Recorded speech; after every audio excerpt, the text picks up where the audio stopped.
Uncle L, Uncle Larry, thank you for teaching me how we can create schools that center students and communities so powerfully. I say names like Joy James because they can spark flames, mentors who don't censor, but show us we're all links in a chain. I'd like to thank you, Umberto Crenca, for showing me how to start programs from nothing that keep art at the heart. I'm trying to pay it forward, invite OGs to write forwards, so the next generation of education transformers can be less ahistoric about what came before us. Each one teach one is done. We all learn from all, whether we're citing it in formal journals or we're writing it on walls. Each of us is here today because we have people in our lives who have taught us. You heard those opening keynotes a few days ago, right? First of all, how good were they? I'm looking at some of the keynote speakers. Every single one of them talked about the people in their lives, and maybe I'm being obnoxious to point this out, but often they were outside of their traditional schools, who taught them, family members, mentors, folks at community programs that they were part of, right? A lot of times in traditional education, we're taught that learning flows in one way, right? From teacher to student, from adult to child, from mentor to mentee. I think we all know that that's wrong, and that the deepest learning happens in relationship, and it's cyclical. We're learning from each other. So what we want to do in this next hour, 45 minutes, I saw Michelle's eyes cut at me like, you don't have an hour. What we want to do in the next 45 minutes is talk about what that kind of learning looks and feels like. We want to talk about the learning that happens when we're all learning from each other and what that unlocks. And we're going to do it in kind of 3 acts. So the first act, we're going to warm up a little for y'all because we've been thinking and excavating this, Anjel and I, over the last, 2 years since we thought we were doing this in 2020. And so we're going to share some stories about folks that we've learned from and what that learning has looked like, what we've learned. Then we're going to open it up in Act 2. We're kind of priming the pump for y'all, so you should start thinking about who those people are for you, what those lessons were for you. And in the second part, we're going to invite you to actually think about that and share that. And then we're closing out with a special third act that I'm not going to say too much about, except that it speaks to the next generation of this work and where it's going. Is that fair to say? This feels like an especially important conversation to have right now about the people and the relationships because of the few years that we've just been through. And I really appreciated the opening keynote, the moment of silence we had for folks who we've learned from who are not here. Our way of doing that was to create an altar up here with some of the photos and the words of folks, particularly students that we've lost that we wanted to bring into the space with us. We invite you all after the keynote to come up, interact with it, add stuff. If you have stuff you want to add, you want to write something, somebody's name, and add it to that altar. But that's up here with us this whole time, and they're up here with us this whole time.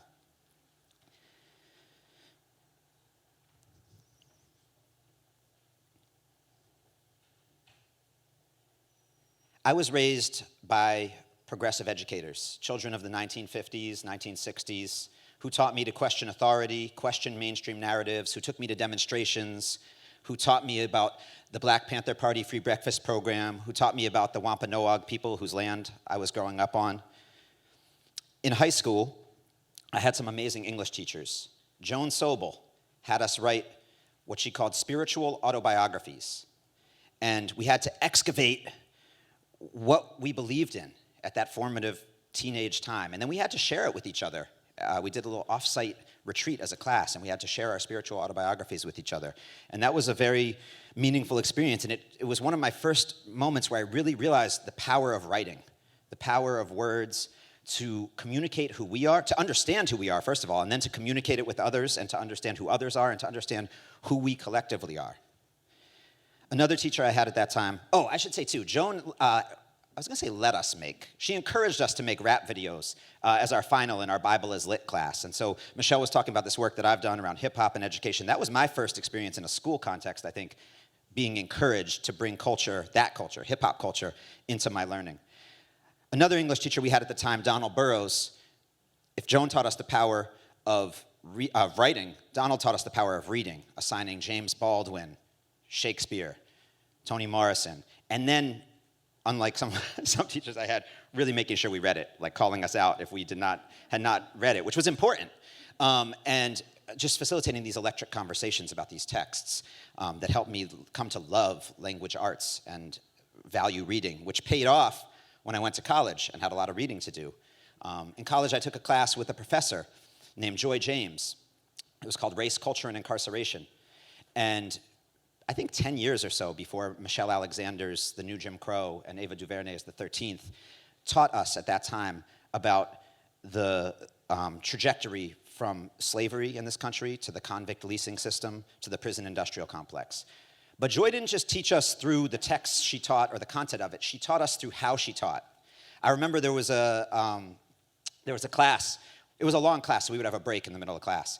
And we came back from the break, and there was a white student in the class who said, I just want to say that I find it interesting that the students of color all sit together and I don't get to sit with them, was basically the implication.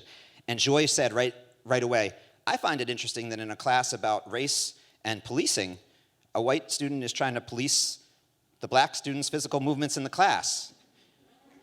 And I remember just being like, well, this was years before I'd heard the term microaggression, but what Joy was helping me understand in that moment was that these big systems of oppression, the way whiteness plays out in our society, that we were studying kind of at a macro level in the class, was playing out in the class, which has been a very valuable lesson for me.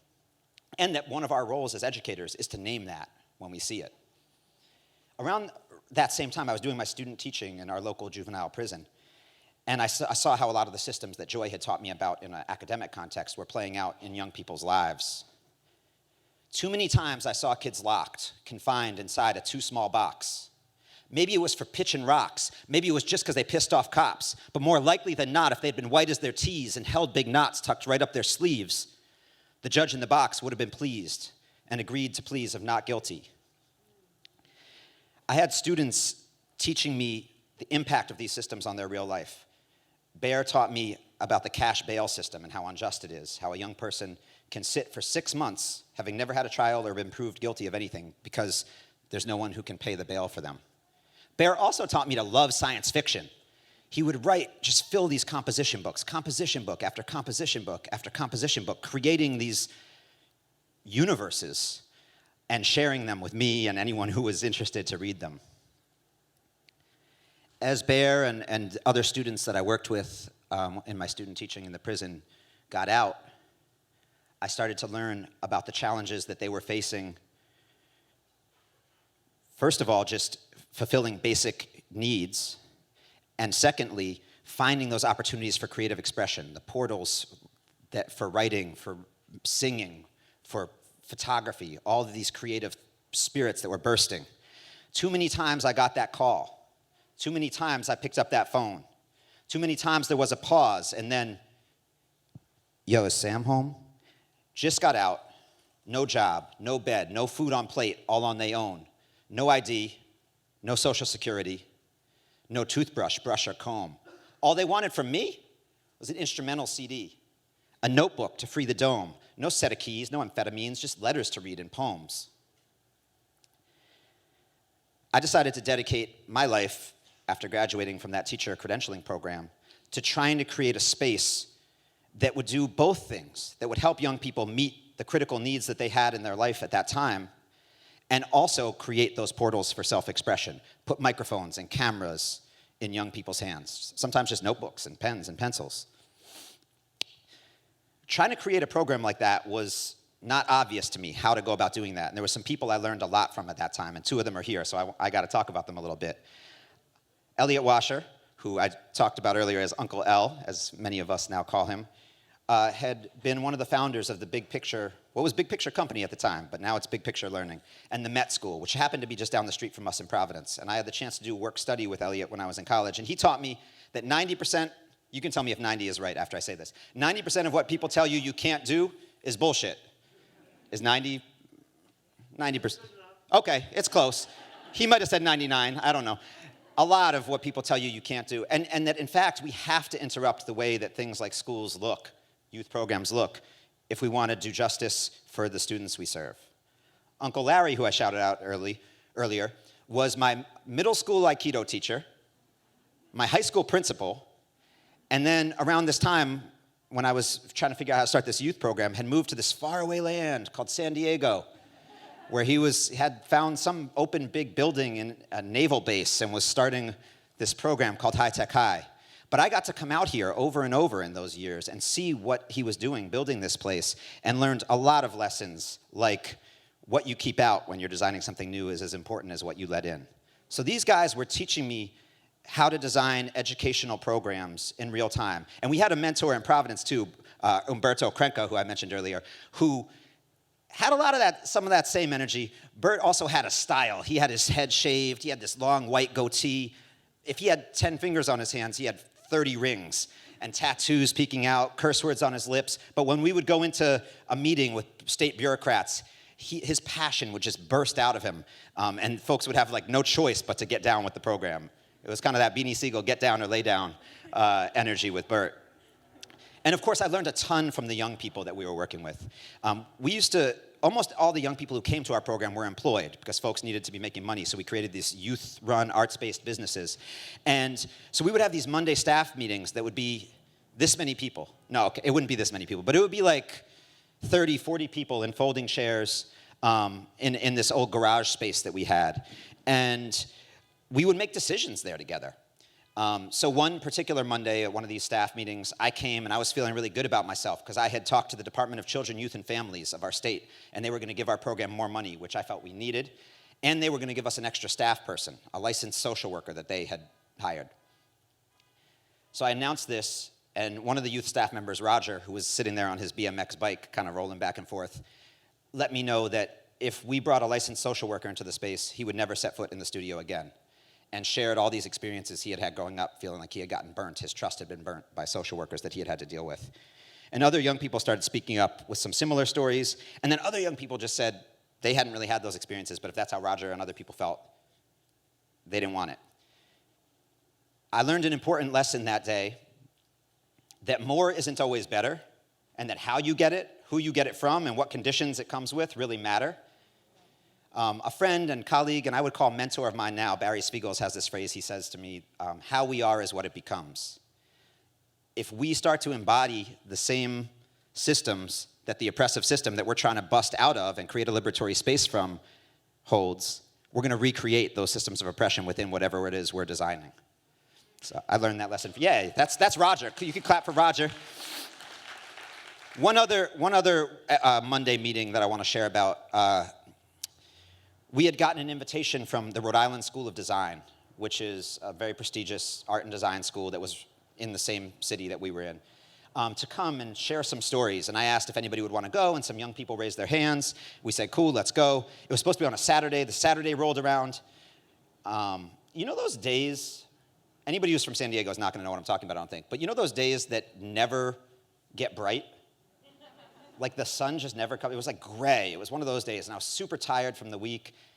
And then as I was getting ready to go out, it started raining, and I was like, I really don't want to do this. But I told people I was going to pick them up, so I'm driving around in my little old Maxima, picking people up all around Providence and Pawtucket. And we drive, and I don't know why this event was at a like kind of abandoned old mill building in Pawtucket, Rhode Island. But we go in, and folks are sitting in chairs, and immediately the vibe is awkward. Our crew was like Air Force Ones, oversized basketball jerseys, wave caps, fitted hats. The RISD crew was like really nice shiny leather boots, iron jeans, kind of like button-down shirts, fancy architect glasses. And one of the youth staff members in our crew, Harmony, said, like as soon as we walked in, she was like, I'm not feeling this. I feel like if I perform right now or share anything, I'm gonna feel like an animal in a zoo. I'm not doing it. And Harmony's a leader, so when she said that, like a bunch of other young people were like, yeah, I'm not feeling it either. Like, I don't want, and I was just like I don't want to try to get anybody to do anything they don't want to do. I don't want to disappoint these RISD people.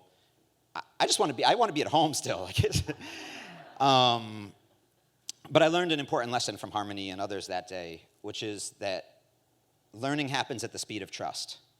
And I've heard people say change happens at the speed of trust. Learning happens at the speed of trust. And I had that trust with Harmony. So she had shared those things with me. Like, that felt good. I was learning from her, she was learning from me, but that didn't just automatically port over to this group of folks with the fancy glasses. I know I have kind of fancy glasses now too, so I can say that. That has to be earned, that has to be built. And around that time, I was with Uncle Elliot at a Gates Foundation convening, and at that time, the Gates Foundation was talking about these 3 R's that all our schools needed. They said rigor, relevance, and relationships. Rigor, relevance, and relationships. They were saying it over and over again. Rigor, relevance, and relationships. And El was doing his kind of thing in the back of the room, you know, a little pace. I could tell he wasn't totally clicked in. And I asked him, like, what do you think about this? And he said, no, they're right about those. You need those 3 things, but there's an order to it. Relationships come first. Around that time, too, a 13-year-old young woman walked into the youth program with her little sister. They were part of a dance group called Project Heat. Janae, it's all good, it's all good. They were part of a dance group called Project Heat. And over the last 20 years, I've learned a tremendous amount from that young woman. Primarily, there's so much, it's hard to like sum it up, but primarily it's that you can change radically as a person and stay completely true to who you fundamentally are. She went from being a dancer to a rapper to an audio engineer to taking my old job to taking my boss's old job. And not only did she change radically but stay true to who she was, she did that to the program that I had helped to found. So she flipped things up, but kept the core the same. When the program moved from the garage in South Providence to a nice space downtown, some things got lost because in the garage, it was just this big, raw, open space where people could collaborate almost effortlessly. You had no choice but to collaborate. When there was all of a sudden a hallway with doors that closed, that spirit was gone. There was all these separate youth-run arts-based businesses that were great. But she saw that it had lost that spirit and figured out how to create Future Worlds, an Afrofuturist performance piece that got put on every year that opened all those doors and brought all the young people back together to collaborate on something. And I saw her challenge authority in these really cool and powerful ways. We had a policy that you weren't allowed to play copywritten music in our space for lots of reasons that I won't get into. But she took that on with the founder of the organization because she saw that our mission was to serve the most marginalized communities in the state. And that policy was keeping some people from coming because it was music that they could recognize that was making them comfortable in the space. I saw her challenge the Commissioner of Education for the state of Rhode Island around the lack of teachers of color in our schools and the lack of pipelines for teachers of color in our school. So the learning between me and this young woman has been that kind of learning I described earlier. Learning from each other over years and years and years. And I'm still learning from her today. And I'd like to welcome her to the stage. Make some noise for Anjel Newman.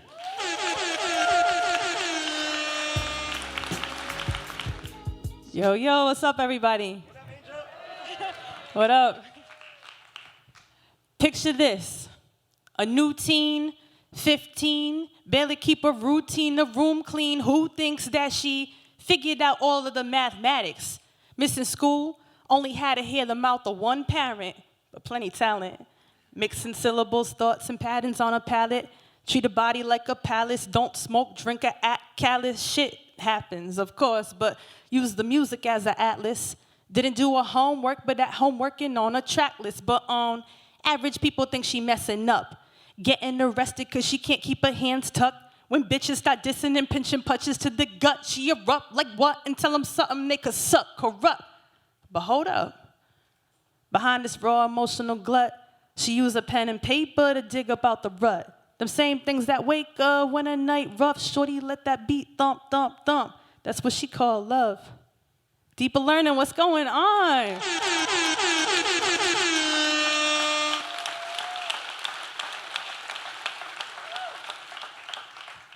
I gotta be honest with you. I don't feel like I learned anything in school. And it's sad to me because I spent so much of my life there, and as I'm hearing Sam talk about all of the young people that we've worked with over the years at AS220, and I'm sure so many of the young people who are in traditional schools who don't have these amazing missions and this like attuned awareness to young people's needs like so many people in this room do. So many of us go through school feeling so unseen, feeling unheard, and also criminalized, right? So when I think about when I didn't learn in school, I've been reflecting on this keynote, and it's been really important to me because I think for a long time I used to joke about not being a good student, and I would label myself, I wasn't a good student, I don't like math, I wasn't that great. And honestly, preparing for this keynote really helped me reflect in a way that I think I needed to, because it was never that I wasn't a good student, right? It was that the things that my teachers wanted me to be attuned to, like the math problem, the page number, the content, it was really hard for me to focus on those things because I was locked in, but I was locked in on something different. I was locked in on the people, the politics, and the power of the school system at a very young age. And because I was locked in on those things, I couldn't be quiet. I had a warrior spirit in me ever since I was young, and unfortunately, sometimes I didn't know how to let that out in a productive way, and unfortunately, my teachers and the school administrators did not know how to receive it in a productive way. So what it meant is that very often I was in in-house suspension, I was in detention, or I was suspended. And if I was none of those things, I was skating out the door without permission, right? And I was finding my own ways to educate myself. I found a way to invest in my education in the way I needed to because I didn't feel like my school was doing that. I was getting in trouble for things like calling out the fact that if I was wearing shorts too short, I would see a white girl who was skinnier than me wearing the same shit, and she wasn't getting in trouble, right? I was calling out the fact that if I was rocking a bandana, because I saw Nelly rock it on BET, or upside down visor, which I used to wear all the time, you know, why is mine considered a bandana and hers considered a handkerchief? You know what I mean? So there was like a profound legacy of anti-blackness in my school, and I saw this playing out as a young person, but couldn't name it because I didn't have the words yet. I didn't realize at that time that what I was seeing was injustice. I just knew I was pissed, and I was mad, and I was acting out because of it, or just downright refusing to go to school. And so it was really a blessing to me when I found a space at AS220 when I was 13 years old, and I walk in, if you can just picture this, you're on the south side of Providence. I know not anyone ever been to Providence, by the way? Whoa, all right, y'all, okay.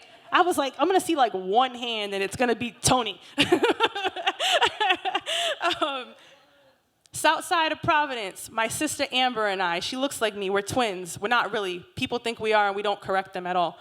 My sister and I, we were backup dancers in this crew called Project Heat, which actually our mentor used to, we used to dress a little scandalous back then, so they used to throw us turtlenecks and call us Project Turtleneck, so that's why I wore one today, but still had to, sass it up a little bit. We walk in there as backup dancers, because our friend Suave, who was a local break dancer and a rapper, was like, yo, y'all want to backup dance for me? We're like, oh, hell yeah, we can do this. He's like, I heard about this youth program on the south side that's hiring. So we walked to this car garage on this kind of shady-looking street on Norwich Ave, and there's like this gated like window that has a poster that says, youth performers wanted, will pay minimum wage, and it was like $6 or something an hour. So me and my sister were like, word, that's more money than like we ever could imagine to backup dance, So we go in, and I swear to you, Sam keeps talking about these portals. It was literally like exiting one world and walking into another. I walked in and I saw a big open space, and there were like conga drums on one side with this woman named Nisha, who was just like this Indian woman just drumming with like this like weird white guy with glasses who's also drumming, and like this little kid who's like, I don't know what he was doing, but he was like doing it. I look like directly in front of me, and there's like this table of, they look like rappers, but they weren't rapping. They were writing in notebooks, like quiet. You know what I mean? They were writing. I'm like, what are they doing? I found out that they were working for the Hidden Truth magazine, and they were writing poems and doing record reviews, and they were like editing interviews. And then right next to them, they're having this quiet writing session. You have break dancers just spitting on their heads. Like, they're not even, like, noticing the fact, like, how is this even possible? Then you had these little cubicles over to the right side, and you would see, like, some, like, young people or staff. You couldn't even tell the difference, right? Right? Like, some people were sitting, like, on the counter. There was, like, a makeshift studio in the back. People were spitting, but all of this multidisciplinary world that I walked into was everything I had been looking for. And I remember going into that space was the first time that somebody passed me the book, The Lies My History Teacher Told Me, or something to that effect. I never read it, but I touched it, and I was like, yes, this is it. I know it. But it was at that time in place that everything I had been feeling in my traditional kind of high school with well-meaning people, you know what I mean? Well-meaning teachers. Now that I'm an adult and I have kids of my own, I'm like, yo, they were just stressed, like, honestly. They were stressed. The way she was sucking down that coffee, bro, like, nah, like, she was stressed. It took me a while to realize, like, teachers are handcuffed in so many ways to the curriculum by the state, and I think at a young age, I couldn't process that. I thought they were just, like, honestly, just trying to be oppressors. And I didn't realize that they also were oppressed. You know what I mean? In this weird way. And we're all in this system that we want out of, but we're kind of chained to each other in a desk. But in this space, it was different. It was like folks were unchained, right? They were unchaining themselves through breakdancing, through graffiti art, through conga drumming, through writing lyrics and interviewing people. And my sister and I just immersed ourselves in that world. I learned so much. Sam talked about the staff meetings. I remember my little brother Tyrell, who was like 4 at the time, coming through, fully welcome. We'd be having a serious discussion. He'd come in the middle and take his shirt off and start dancing, and everyone would be like, hey, go Tyrell. I learned that family was welcome at AS220 Broad Street Studio. You feel me? I learned to this day, when I became a teaching artist and then later the director of the youth program, I had so many students who taught me so much. I remember one day going head to head with my boy Day, who's like, you know, a decade younger than me. Day is this like real good looking guy with long locks, and he's kind of fiery, you know, and so am I. And we got into it over something in the recording studio. And it ended off, I know, Janae, you were there, I think. It ended off in a standoff in the hallway of the youth program because he was unwilling to budge on his square. And I'm bullheaded, too, and I was unwilling to budge. It got into this back and forth. Yo, I'm calling my cousins. I'm like, call your cousins. You know what I mean? And it ended up where we had to take a break from each other. I'm the adult, so I was like, all right, I'm going to chill. Don't call your cousins. I'm not fighting nobody. But me and Day are tighter than ever, you know? And right now, unfortunately, he is doing a bid right now, but that's my little brother. And it took me some time to realize, like, you know what? Sometimes it's not about being right as the adult. If this young person's so inflamed and so impassioned, just back down. And in that moment, I should have backed down. You know what I mean? And he taught me that. And our relationship is so much tighter, right? I learned so much from going to the training school that Sam spoke about, working in the youth prison with both the young men and the young women. I learned from my boy Shaq, who was one of the youth out there in the training school, that again, like, leadership comes in all forms. And yo, if you think you're gonna walk into a classroom at the training school and be the leader, you gotta get through him first, right? And I realized that there was no amount of trying to posture or play the authority card that was gonna buy his trust or the trust of the students. It was about a one-to-one relationship with me and Shaq. And then once Shaq trusted me, he was able to help me co-teach the class because we had put that time in together. And so there's just so much beautiful, like, magic that happens in a place like AS220, in youth programs all around our country, in places like High Tech High. I've heard so much about this place from Sam, and I'm just so honored to be here today. Yeah, and I don't want to keep on rambling, but I'm really overtaken by the love and the joy and the smile. I can see the smiles through the mask, which is really cool. And I'm really excited to be here, and we have a fun morning, afternoon in store for you, so thank you so much. Yeah. Angel. So you want to spend ciphers? Yeah. So we're going to move to Act 2 here. Hopefully that got you all warmed up thinking about people in your life who have taught you, who you've learned from. Do you want to explain a little about where this is going, and then I'll get into like the nitty-gritty? And we have some student ambassadors who I think are going to pass out paper and pens to anyone who needs it. So this would be a good time for that to happen. Absolutely, absolutely. So again, referencing that Monday community meeting that we would have at AS220, I think about the power of the circle, right? And the power of the circle shows up throughout history, whether it's in drumming circles, campfire storytelling, right? Whether it's b-boys breakdancing or MCs battling, the power of the cipher, this decentralized, intergenerational learning space, is something that we bring into our classrooms and have remixed education around that philosophy. So today, we're gonna ask that y'all cipher up. You wanna explain that? Yeah, so we're gonna get y'all to rap. But don't be scared. If you're like, I saw somebody on this stage yesterday spitting something he had just written. Hey. You don't need this. You gotta write something fresh and original. If you're comfortable writing, you can write however. But for those who this is newer for, we're gonna ask you to take a little risk and try to write something. So what we're gonna do is we're gonna play this beat twice. The first time is to write. You can write on paper, you can write on your phone, you can use this, you don't have to use this. But you're gonna write 4 lines, whether you use this or not. When that beat ends and DJ Junie drops the air horn, funk flex, bomb drop, whatever it is, then we're gonna stand up and actually form ciphers like what Anjel just described, and we're gonna share what we wrote. So this is like, what is it, a real performance assessment? Show and prove. So the beat is about 4 minutes. So we got about 4 minutes to write, we got about 4 minutes to share, and then we're gonna come back together. Is that right? Did I leave anything out? That sounds good. All right, let's get it. So this is about to be a little messy because we're gonna ask you to group up in groups of like 5 or 6. And it means you kind of gotta turn. You might turn your chair. If you feel comfortable standing up, you might stand up.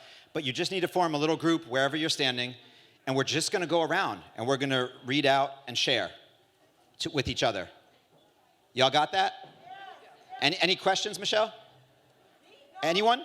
In some encouragement, we put our students on the spot every day. So now it's your turn, all right? That's real. All right, let's get it. DJ Junie, let's play that beat once more. By the time this 4 minutes is done, everyone has to go. So if you spend the whole time introducing yourselves, you're not going to get to it. So just jump right in. In ciphers, we don't show up and say, "Hi, my name is Sam, and I'm here to rap to you." We just jump in.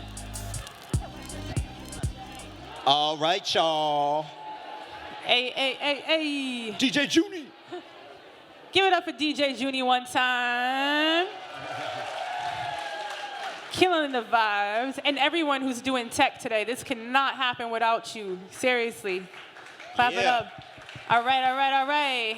We're going to do like we do at AS220. We're going to call one mic. So it's just a nice, gentle call to attention. All right. Y'all are good. I forgot y'all are educated, so y'all know how to. I learned this quiet coyote the other thing at a rap competition. Is that a thing? Yeah, for y'all too? Okay, word. So right now, we want to know if there's anyone, about maybe 2 people, who want to share what they have. Again, like, it doesn't have to be perfect. It's just got to be you. So can we get 2 volunteers to come through? Hey, you over here in the blue. Yeah, give it up. And over here? Yes. I'm sorry if I missed people. I just went to the first 2 I could find. But yeah, I like this blue and yellow combo going, though. It's really nice. Yo. Yeah, been rapping my whole life, check it. Yo, check. Yeah. Do the best you can with the time you're given. When you give in to the stress in your system, you lose vision. Find the rhythm of discovery, so told you what's forbidden. Lift the kids like they're goal-driven, don't chain them in old systems. Inspire the fire to climb higher is brighter. When we wire by desire to get out of the fucking fire. Ghetto harmonies are beautiful with voices and strings. Sound and music are kings and queens. These are our favorite things. Baby, check it.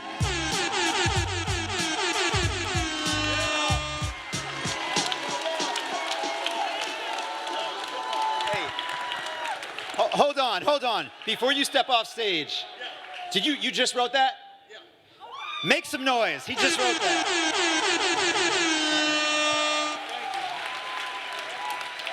And now we welcome Uncle Larry to the stage. MC Uncle Larry. Uncle Larry, do you want a beat or a cappella?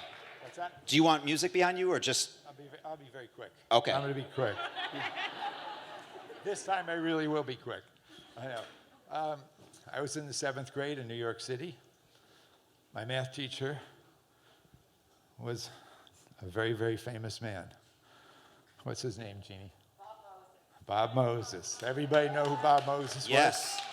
The finest human being I've ever met in my entire life. And until he passed away recently, I had conversations with him. I know his 4 kids. I wish I had the time to tell you a lot of it. He taught me how to make tools and how to make things. But the most important thing to me as a teacher was when he came into our class, we were a bunch of idiots, of course, in the 7th grade, and he would come in. If you look at his book, which you must get and read, you'll see his face looking like this. It taught me math, but it wasn't about math. That was just a path to learn how to make things. There's another long story that happened, which I don't have the time to give, but I remember that day that something very unfortunate happened with a lot of students.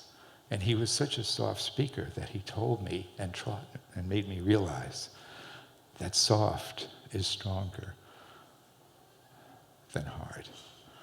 And what he said was, do not create the other. Uncle Larry. Thank you.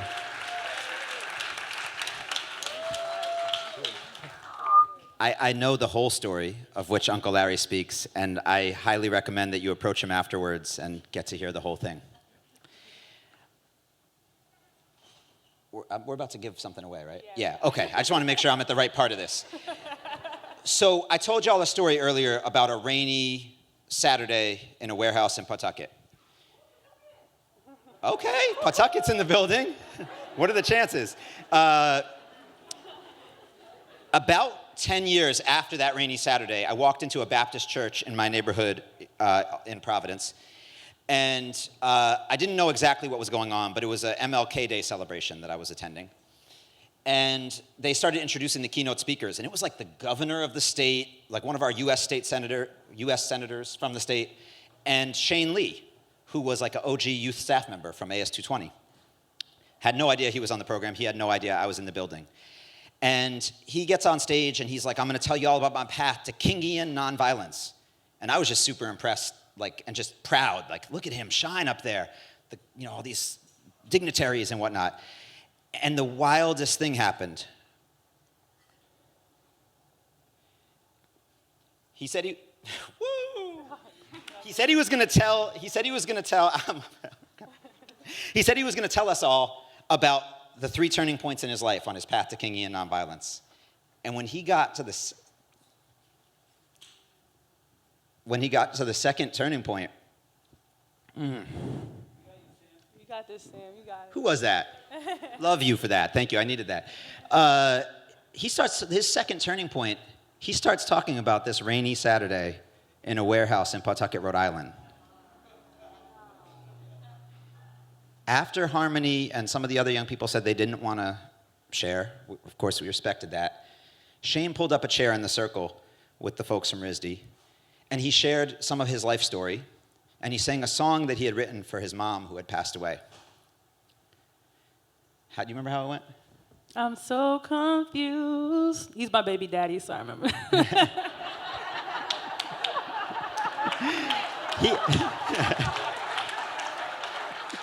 I'm sorry I put you on the spot with that. But I wanted to get it. I had no idea that was the first time he had shared his story in that way, and that song publicly. But here he was, like 10 years later, no idea I'm in the church, talking about that as the moment where he realized that his story and his art could impact others' lives and set him on this path where he now works at the Institute for the Study and Practice of Nonviolence. So even if I had not been in that church, that Saturday had been a lesson from Harmony and others. But getting to hear Shane talk about what that Saturday meant to him was a whole other lesson for me. in particular about the importance of the longevity of these relationships. I mean, I so easily could not have been there and not had any understanding of what that day and that moment was for him. So us being in community with each other and staying connected over decades and decades is incredibly important. And we learn more about ourselves, our power, our responsibility, our relationship to each other. There's someone in a church today or in a community center or a school cafeteria or a graduate school of education forum talking about someone in here and the difference that you made in their life, something you said, an opportunity you gave them, a challenge you gave them, maybe just a turn of phrase, whatever it was. Somebody is out there talking about someone here. We have no idea. Suave doesn't know he was being talked about. Professor Joy James doesn't know she was being talked about. My mom doesn't know she was being talked about, right? This is important. This past September, Donald Burrows, one of the high school teachers I was talking about, passed away. And I learned about it as we often learn about things these days on social media. And one of my biggest regrets is that what I told you all today about the impact Donald made on me, I never told him, right? How easy would it have been for me to hop on social media? I'm trying not to shout out any companies. To hop on social media that he was on quite a bit and just tell him that he was one of the major inspirations to me becoming trained as an English teacher and doing the work that I do. So we have a gift for you all today. The student ambassadors are going to pass around. And I want to give a super big shout out to Randy for doing the design work on this, and Haley and Michelle for every time Angel and I had an idea and we were like, yeah, we'd like a DJ, and we'd like to give out a little notebook, and we'd like to do all these different things. And they're just like, okay, we'll design it. We'll make it happen. So we're going to pass that around right now.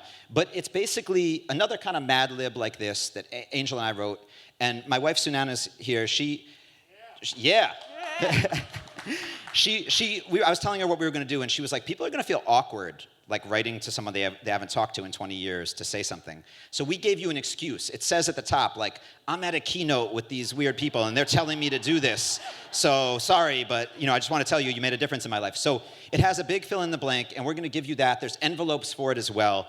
And we really want to encourage you to take the time, whether it's while you're sitting here right now or if you're rushing off to a flight when you're on the plane, fill this out. Take a picture, post it on social media, tag them in it, or go old school and put it in the mail to them in the envelopes that we've got. But please, at least just reach out to one of those people and let them know about the impact that they've made for you. Yes.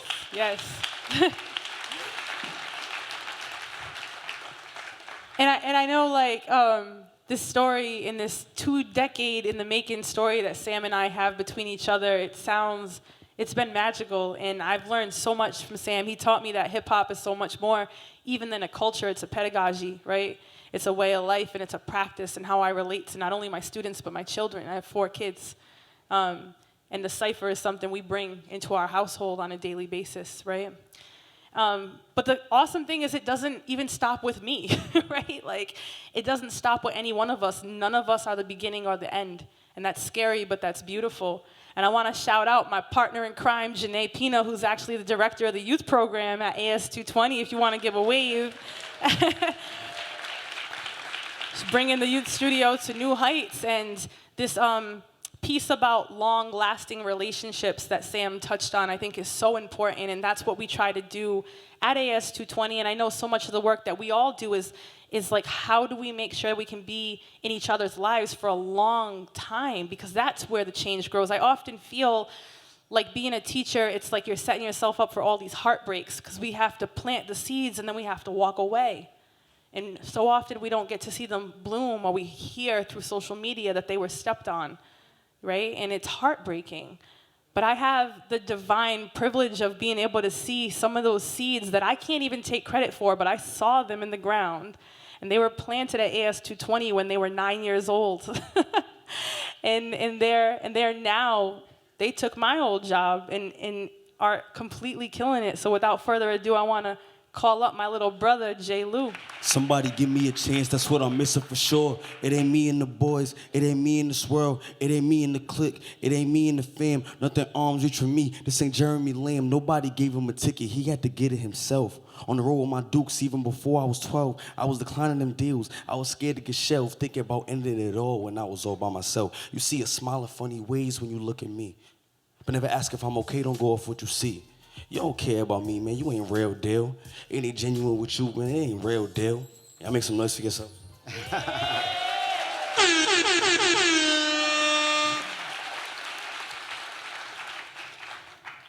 You know, when I was 9 years old, my mom had made a deal with this kid who was about 15, probably 14 and a half, that if he does the rest of his time, because he was on the run at the time, in a training school, she'll adopt him and take care of him, help him get back on his feet. And at the time, his mom was incarcerated, and his father was incarcerated as well, so he was just on the streets. So when he got out, my mom and dad, they took him on a shopping spree, they got him a phone, they did all these things for him, right? And they brought him to d.school youth. And I remember my mom, like, I was glued to her hip, so she was like, "Ah, you gotta come with me to the interview," right? So we went to the interview for him, and I'm there on the side, and I remember there was these two girls, right, and it was Anjel and her sister. They had like this big hair, they was dressed like they was about to start dancing right in front of us. They're like a duet, they're like salt and pepper, that's what they look like to us. And they looked so cool, like, everybody was just like so amped off to them. A couple people was running up to them a lot of the time, and I was just like, yo, who are they, right? And the whole interview, they were talking to me. They weren't even talking to my foster brother at the time. And I remember he was like, "Thanks a lot for stealing my interview." And after that, Angel was like, "You know, you should come to our rehearsal, right? Our dance rehearsal," because I really liked dancing at the time. So I'm like, you know, a few years too young to be in the program. So I'm just there watching on the side, you know, just learning, looking. Months go by, I'm in the show, the big production, performing in front of thousands of people at Food Fest, which is a great big event in downtown Providence. Time goes by. My biggest lesson I learned is that, you know, in d.school, we value the people more than the output. We value the people more than the art. The art's just not that important. I took so many lessons. I took so many like different classes and trainings, and a lot of that made up a lot of the beliefs, and not like them forcing beliefs on me, but like a lot of like the values and the morals that I have now. And you know, now this is my first year actually teaching in d.school youth.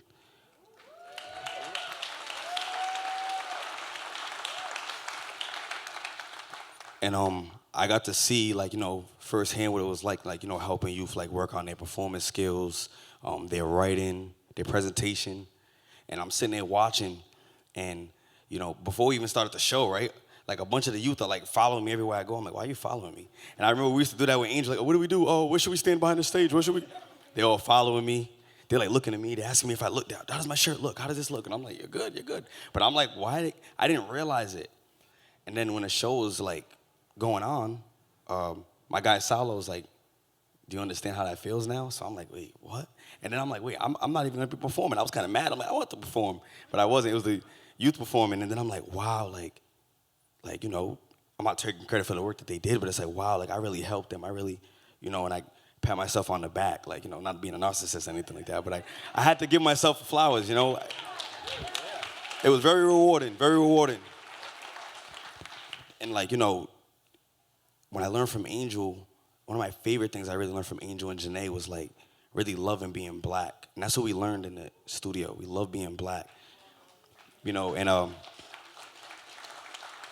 it's like the Tupac quote, like, you know, like the Marvin Gaye quote, like, you know, "I remember Marvin Gaye, he used to sing to me, he had me feeling like," and d.school was like, you know, Marvin Gaye to me. We focused on blackness, black magic, you know, black future, Afrofuturism. Everything was in the lens of Afrofuturism since my time coming in 2009 to now. And I just want to thank them for that and really like show them love on that, really, for real. Like, I want y'all to make noise for, you know, Angel, yeah, Sam, Janae.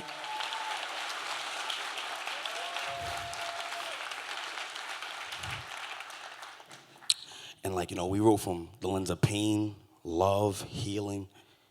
It was like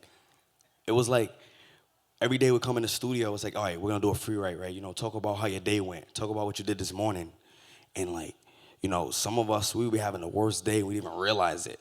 And some people get emotional writing, you know, have moments where, you know, we're storming out the room, we're fighting with each other, fighting with staff members fighting with you. It was like a lot. But at the end, when we would do our big theater pieces, our big performance pieces, all of us would be back being friends again, hugging each other, showing each other love.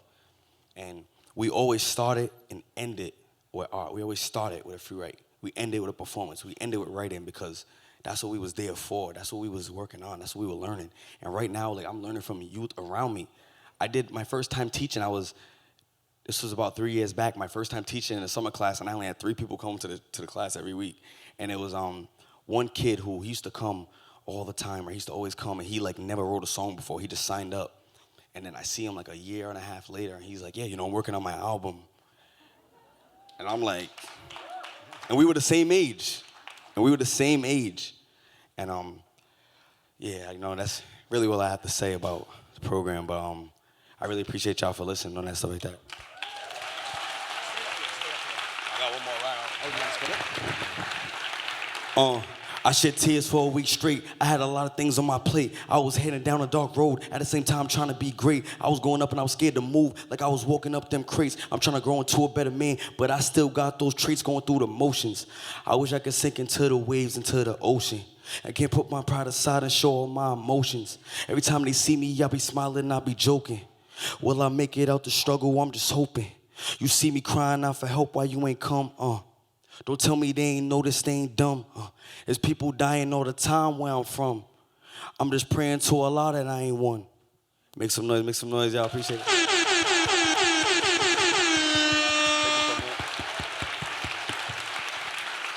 Make some noise for J. Lou.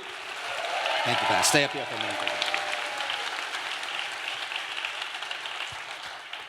minute. We want to thank you all for going on this ride with us. It's been amazing for us just to get to connect and dig into these memories and really think about what we're sharing with you all. I want to thank Michelle and the High Tech High GSE team, the Deeper Learning team, the student ambassadors, everyone who's working on that, on this, for giving us that opportunity, and all of you for jumping up and rhyming and really engaging in it with us. The deepest learning happens through relationships. Thank you.